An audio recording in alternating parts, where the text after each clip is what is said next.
Bonsoir et bienvenue en ce jeudi 17 mars 2022. Et nous en sommes arrivés ce jour à la méditation numéro 718 et plus particulièrement à la méditation numéro 432 dans le livre de l'Apocalypse que nous méditons ensemble depuis le 1er janvier 2021. Avant de poursuivre dans notre méditation du jour, prions. Père, Seigneur, bien-aimé Saint-Esprit, tu nous dis dans ta parole, à celui qui est ferme dans ses dispositions, tu assures la paix, car il se confie en toi. Alors, apprends-nous, révèle-nous chaque jour, non seulement à garder tes commandements, tes prescriptions, à demeurer ferme comme tu le dis, mais également et surtout à se confier en toi, quelles que soient, les tempêtes de nos vies, ou les soleils radieux, que nous ne nous détournions aucunement de toi. Apprends-nous à marcher par l'esprit et non par la chair, à ne pas regarder au visible, mais à marcher par la foi. Apprends-nous surtout, comme nous l'avons médité ces derniers jours, à arpenter, à marcher tous les jours dans le chemin de l'amour. Non pas cet amour du monde, même si ce dernier est englobé finalement dans ton commandement, celui que tu nous as laissé, Seigneur. Aimez-vous les uns les autres comme je vous ai aimés. Alors merci Père, que cela soit pour ta gloire, chacun de nos pas, chacune de nos pensées, pour ta gloire, dans le nom de Jésus. Merci, bien-aimé Saint-Esprit. Amen. Nous poursuivons dans notre méditation du chapitre 4 du livre de l'Apocalypse, ce verset numéro 7, où nous voyons un peu plus le visage des 4 êtres vivants dont l'apôtre Jean ravi et même en extase et se retrouvant sur cette mer de cristal comme il le décrit, là où se trouve le trône de Dieu, le siège du gouvernement du Tout-Puissant, l'Éternel Tout-Puissant, notre Père. C'est ce que nous présente l'apôtre Jean dans ce chapitre 4, en tout cas dans ce début de chapitre 4 que nous avons déjà médité ensemble. Et il nous décrit donc en partie en tout cas les 4 êtres vivants. Reprenons ce verset numéro 7. Le premier être vivant est semblable à un lion. Le deuxième être vivant est semblable à un veau. Le troisième être vivant a comme un visage d'homme. C'est là où nous en sommes arrivés. Et le quatrième être vivant est semblable à un aigle en plein vol. Amen. Alors, c'est ce que nous méditons depuis, maintenant, une petite quinzaine de jours, sur le troisième être vivant qui, a comme un visage d'homme.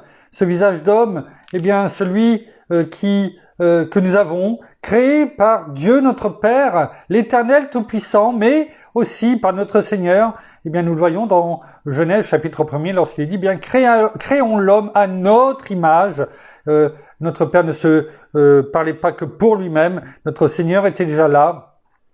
Et nous avons médité tout cela, et ce visage, c'est celui qui rayonne, c'est celui de l'amour. On le voit tout au travers de la parole, on le voit dans Proverbe 8, on le voit, dans le psaume numéro 8 notamment, combien il nous a fait, de peu inférieur à lui, qui nous a donné toute autorité, sa création parfaite, et en tout cas, sa plus grande création, et c'est pourquoi, Satan, qui lui rempli d'orgueil, qui a été jeté, de l'endroit où finalement, de cet endroit que décrit l'apôtre Jean dans ce chapitre 4, le siège, le troisième ciel, le siège en tout cas bien au-delà peut-être, où se trouve notre Père, le trône de Dieu, Satan n'a de cesse que de vouloir faire tomber l'être humain, l'homme, Quand on dit l'homme, c'est l'homme et la femme, bien entendu. Et il est le prince de ce monde. Et finalement, son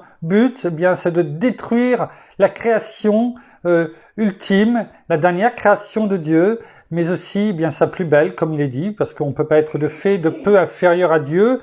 Il ne peut pas nous avoir donné, notre Père, toute autorité, avoir mis sous notre autorité, eh bien, toute sa création, comme il est dit dans le psaume numéro 8, et à être, eh bien, une créature parmi les autres. Nous sommes sa plus belle création, à tel point, eh bien, qu'il a envoyé son Fils unique, notre Seigneur, dans ce monde, non seulement pour être notre lumière, pour nous reconnecter, comment dirais-je, à lui, au travers, eh bien, de son Fils unique, notre Seigneur Jésus, et pour nous donner ses commandements, sa parole, au travers de notre Seigneur, celle que nous devons, eh bien, comme on l'a dit dans la prière, eh bien, tenir ferme, afin de pouvoir, eh bien, avoir cette paix. Parce que si nous on ne regarde qu'au monde, eh bien, nous serons toujours dans le stress, dans la déprime, dans la peur. Alors que notre Seigneur, eh bien, notre Père, au travers de sa parole dit, eh bien, tu assures la paix, je lui donne la paix, 2 fois, hein, je me suis pas trompé, ce n'était pas, je ne commençais pas à radoter, mais la parole nous dit, eh bien, tu assures la paix. C'est-à-dire, cette paix, c'est, qui fait partie du fruit de l'esprit, hein, l'amour, la paix, eh bien, la joie, la paix, comment dirais-je, eh bien, on ne peut pas l'avoir, cette paix véritable. On ne peut pas l'avoir autrement, eh bien, qu'en se confiant, eh bien, en notre Père, en notre Seigneur. C'est impossible de l'avoir autrement. Et si on n'arpente pas, si on ne garde pas gravé sur les tables de notre cœur, eh bien, tout ce qui nous a été donné, tous ces commandements, sa parole, la parole de Dieu, et le fait, eh bien, tout ce que nous avons pu voir ces derniers jours, au travers de 1 Corinthiens, chapitre 13, l'amour qui est au-dessus de tout. Ce chemin de l'amour, eh bien, qui nous permet, en le faisant, en cheminant, en l'arpentant, eh bien, que tout le reste, eh bien, découle. C'est ce que nous voyons notamment au travers du partage dans lequel nous sommes depuis plusieurs méditations du pasteur Donato Anzalone. Et nous avions conclu en disant c'est une folie de ne pas marcher dans l'amour. Une folie. Et si nous regardons la fin de ce partage de pasteur Donato, il dit si nous voulons voir l'incroyable puissance de Dieu se libérer à travers nos vies, c'est ce que nous voulons. Bien entendu, je lisais dans les partages juste un petit peu avant la méditation, je n'ai plus les phrases en tête, mais même si nous ne voyons pas des miracles, des prodiges, comment dirais-je, dans nos vies, quand je dis se manifester devant nous, cela ne veut pas dire que notre Père s'est éloigné, qu'il est absent, qu'il est parti en voyage, qu'il nous a abandonnés, qu'il nous a délaissés, même si c'est pour un temps. Ce n'est pas cela que ça veut dire. Il nous parle tous les jours.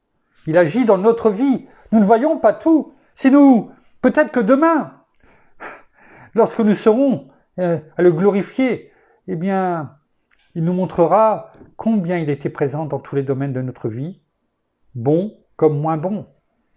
Ça me fait penser à cette histoire, les pas dans le sable. Je l'ai pas en tête, elle est assez longue, mais l'homme qui était avec notre Seigneur, qui marchait auprès de lui, et il disait, mais voilà, dans le sable, je vois mes pas, je vois tes pas, et dans les moments difficiles, Seigneur, dans les moments difficiles, où étais-tu? Je ne voyais que mes pas. Je ne voyais que mes pas. Et le Seigneur lui dit, oui, effectivement, tu ne vois qu'une paire de pas. Mais c'était les miens. Parce que pendant ce temps-là, j'étais en train de te porter. Il est bon, dans nos moments un peu plus difficiles, où nous avons l'impression que nous sommes seuls, qu'il y a des difficultés à passer à travers et que notre Seigneur, notre Père ne nous entend pas, ne voit pas. Si, il est là. Il est toujours là avec nous, en permanence. Non seulement il est avec nous, mais il est en nous. Et dans ces moments, il nous porte. Il nous porte. Parce que nous, au travers de ces peut-être moments plus difficiles, plus délicats, eh bien nous avons peut-être des choses tout simplement à apprendre et avoir cette foi inébranlable, avoir cet amour pour lui, afin de pouvoir, eh bien, non seulement le glorifier, non seulement ne jamais nous en écarter, afin que cet amour vivant en nous, eh bien nous puissions eh bien le partager, afin qu'il soit dupliqué au travers nous. Alors, Pasteur Donato nous dit, si nous voulons voir l'incroyable puissance de Dieu se libérer à travers nos vies, nous devons commencer, si ce n'est pas déjà le cas, en tout cas persévérer, si c'est déjà le cas, tant mieux, à marcher dans l'amour et à aimer ceux qui nous entourent. Alors, bien entendu, on parle bien sûr de notre conjoint. Mon épouse est là en face de moi et elle sait combien eh bien, je l'aime et combien je lui dis et je lui montre chaque jour. Mais c'est bien. Mais est-ce que ça suffit eh bien, pour faire de moi quelqu'un qui marche dans l'amour que notre Seigneur et que nous méditons depuis plusieurs jours? Non. Aimer son conjoint, on va dire, c'est normal. Ça devrait être normal. Aimer ses enfants aussi. Les petits-enfants, pour ceux qui en ont, aussi. Mais aimer. Aimer ceux qu'on ne connaît pas. Aimer ceux qui nous ont offensés, qui nous ont peut-être fait du mal.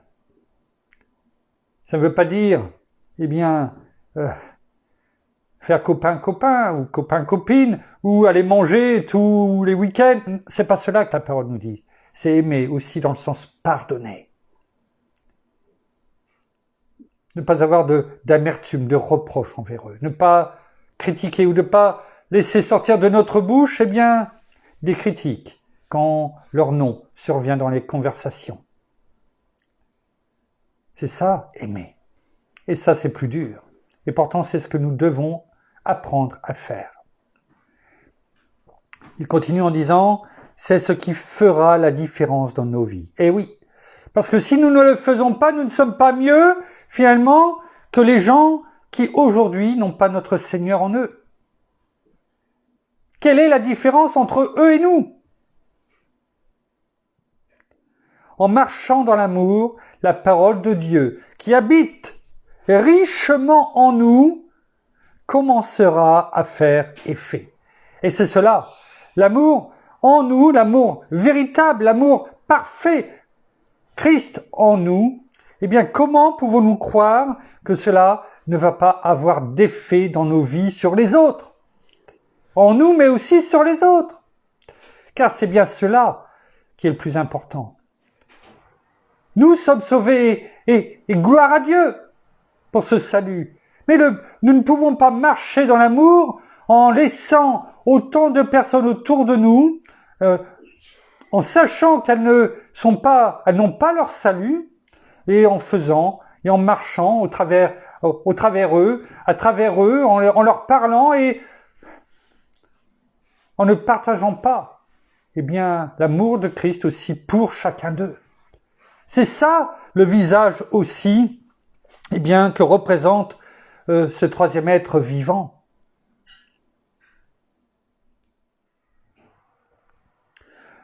Nous la prononcerons avec autorité et confiance, car nous évoluerons dans la plus grande de toutes les puissances, celle que notamment Martin Luther King a appelée la force de l'amour. C'est alors que nous verrons vraiment la puissance de Dieu commencer à se mouvoir en nous et à travers nous. Comme il est écrit dans Genèse, tout au début de ce premier chapitre, il y avait l'Esprit de Dieu qui se mouvait au-dessus de la terre.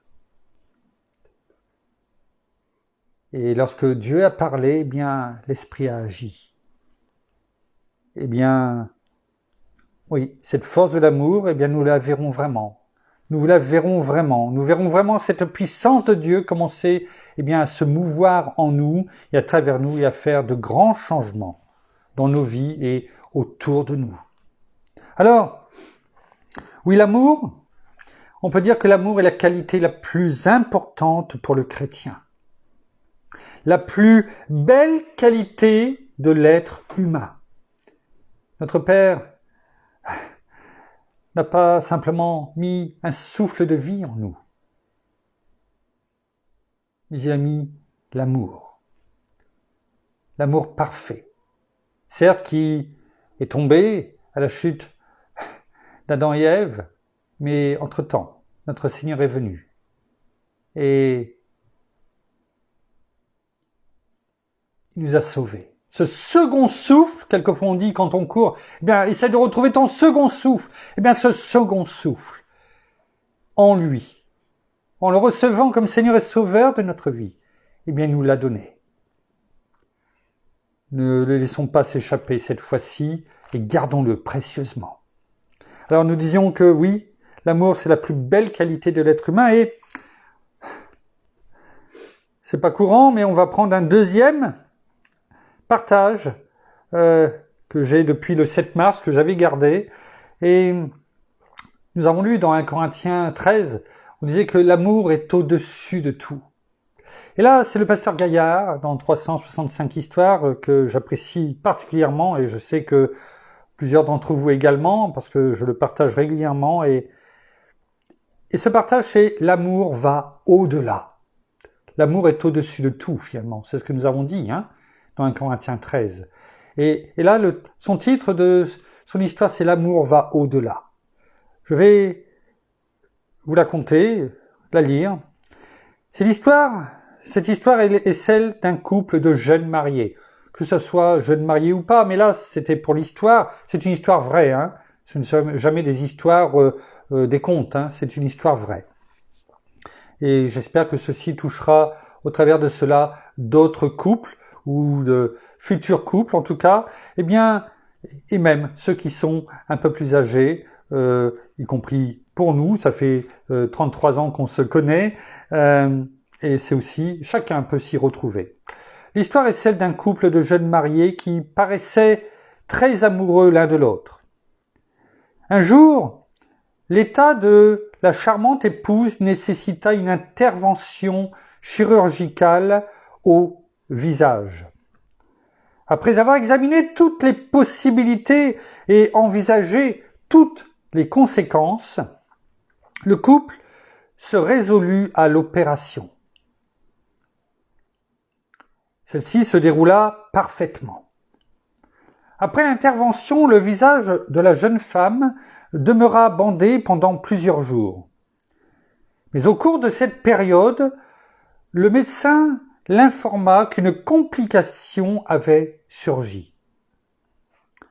Il s'agissait d'une tumeur qu'on ne pouvait ôter qu'en sectionnant un nerf du visage. Cette nouvelle opération allait la défigurer définitivement.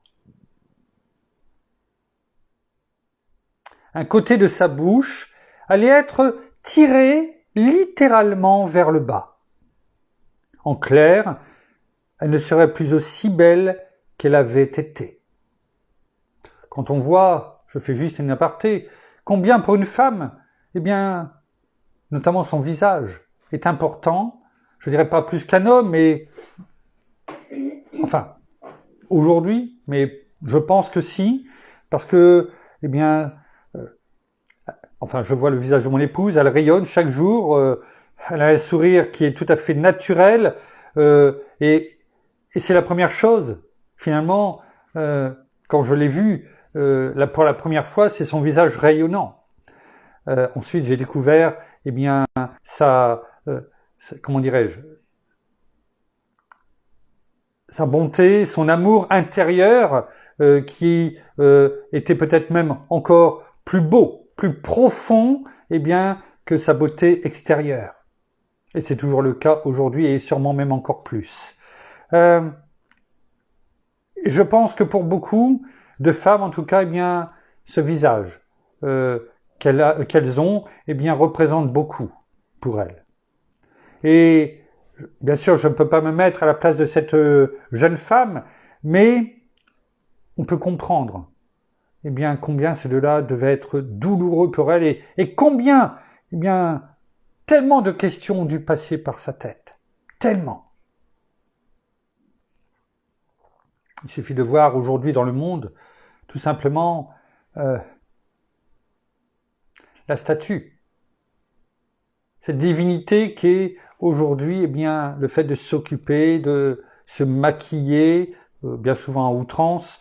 Je n'ai rien contre le maquillage, hein, mais je parle du maquillage à outrance. Et combien le culte de l'esthétisme, de ce visage parfait, eh bien, est mis, comment dirais-je, en exergue. Et là, on en est finalement à l'opposé, avec ce qui va se passer pour cette jeune femme. Alors, vous voyez, eh bien, en clair, elle ne serait plus aussi belle qu'elle avait été. Naturellement, elle était accablée. Vous voyez, ça représente ce que l'on vient de dire. Puis elle s'inquiéta de savoir si son mari lui demeurerait attaché. Allait-il l'aimer encore? Vous voyez? Et c'est normal. C'est normal, déjà, parce que la femme, eh bien, est toujours dans l'émotion, dans le sentiment. Je ne dis pas que ce n'est pas le cas pour les hommes, mais c'est beaucoup plus développé encore chez la femme. Et je comprends ces questions. Le jour vint d'enlever les bandages. La voix sécurisante de son médecin ne l'avait préparé qu'en partie à ce qui allait se passer, bien entendu. Lorsqu'elle vit dans la glace sa bouche déformée, elle commença à pleurer et guetta anxieusement la réaction de son mari. Je pense que les femmes peuvent se mettre encore plus, eh bien, à la place de cette jeune épouse. C'est alors qu'elle sut pourquoi elle lui était si reconnaissante et qu'elle n'aurait jamais à douter de son amour. Si, qu'importe les personnes qui écouteront un jour ce message, ne doutez jamais de l'amour de votre mari dans ces cas-là. Regardez comment il vous regarde. Pas simplement par rapport à votre physique, mais au travers de ses yeux peut-être spirituels. Allez le chercher, son regard au plus profond de lui, et là vous saurez. Sa réaction du mari fut d'une simplicité désarmante. Il la prit dans ses bras et dit « Cela te donne un air plutôt sympa. Ça me plaît. » Voyez-vous, nous dit le pasteur Gaillard, l'amour n'est pas le sentiment que l'on reçoit de quelqu'un. Écoutons bien, je le reprends. Je vais ralentir la diction. Quoique l'addiction à l'amour de notre Seigneur, c'est une addiction. Et ça, c'est une bonne addiction. Voyez-vous, l'amour n'est pas le sentiment que l'on reçoit de quelqu'un. C'est le sentiment qu'on lui donne. Eh oui. On aime recevoir l'amour. Je ne dis pas que c'est pas bien. Bien sûr. On aime recevoir. Mais l'amour, c'est le sentiment qu'on lui donne. Ce jeune époux avait certainement été attiré, et c'est normal, romantiquement par sa femme, comme j'ai pu l'être avec mon épouse, et comme je pense beaucoup de maris envers la leur. C'est une évidence. Mais son amour allait bien au-delà de l'apparence extérieure. Ce que je vous disais tout à l'heure en parlant de mon épouse. Bien au-delà. Et c'est cela qui permet de tout passer. il avait fait d'elle sa femme pour prendre soin d'elle et l'aimer, rien ne pouvait changer cela.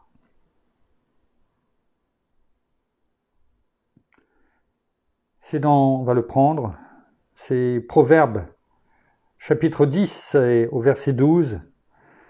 Je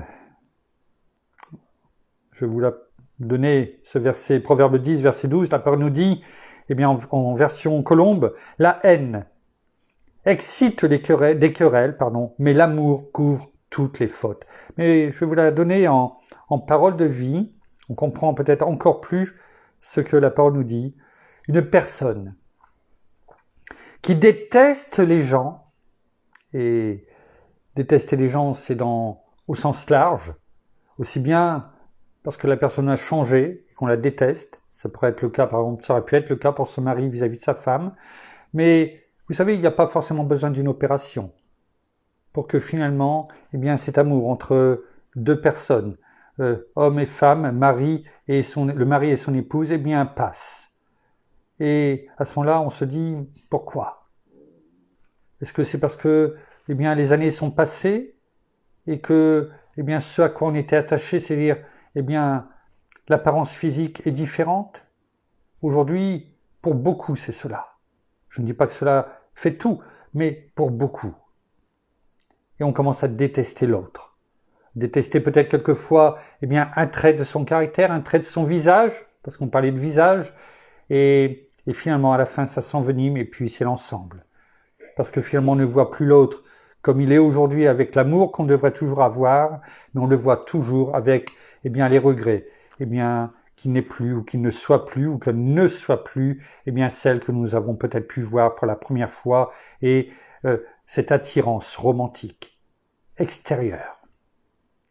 Merci en tout cas de ne pas m'avoir donné que cette apparence extérieure lorsque j'ai vu mon épouse pour la première fois. Mais je continue par la parole car c'est cela qui est le plus important. Eh bien, une personne qui déteste les gens provoque des disputes. Combien de querelles et de disputes y a-t-il dans les couples aujourd'hui? Mais celle qui aime les autres pardonne toutes les fautes. Ça, c'est ça l'amour. Pardonner toutes les fautes. Ce qui ne veut pas dire qu'il faut faire des fautes sciemment, fauter sciemment. Bien entendu, ce n'est pas cela. Mais s'il y a des fautes, eh bien l'amour, cet amour parfait en nous, eh bien devrait nous permettre, eh bien de pardonner toutes les fautes. Alors, en conclusion, pour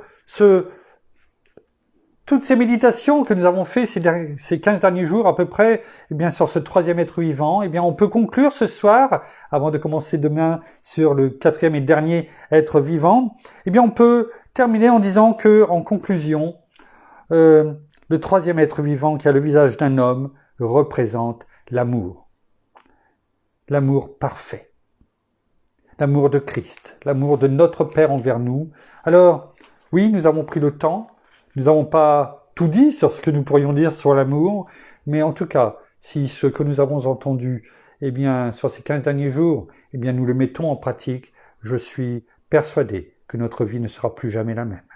Merci Père, merci Seigneur, merci bien-aimé Saint-Esprit une fois de plus, eh bien, pour tout ce que tu nous donnes chaque jour, pour tous ces partages de nos frères, eh bien, et sœurs, qui me permettent, eh bien, chaque jour, au travers de nos partages, de mes partages, eh bien, que tu me donnes à faire, et cette fidélité que tu me permets, eh bien, cette assiduité à le faire chaque jour, non seulement, eh bien, je sais que cela, eh bien, touche ou touchera en tout cas des personnes, mais cela me permet aussi, parce que tout partage est lu, la preuve, et méditer, et en tout cas tu me donnes toujours ces partages qui permettent, eh bien, d'agrémenter à chaque fois ta parole de vie.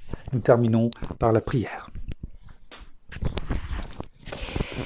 Seigneur, merci encore, eh bien, ce soir pour ta parole. Merci pour ta présence parmi nous. Merci pour tout cet amour que tu donnes à chacun d'entre nous, que nous le recevions, mais aussi non seulement le garder pour nous-mêmes, mais savoir aussi le partager.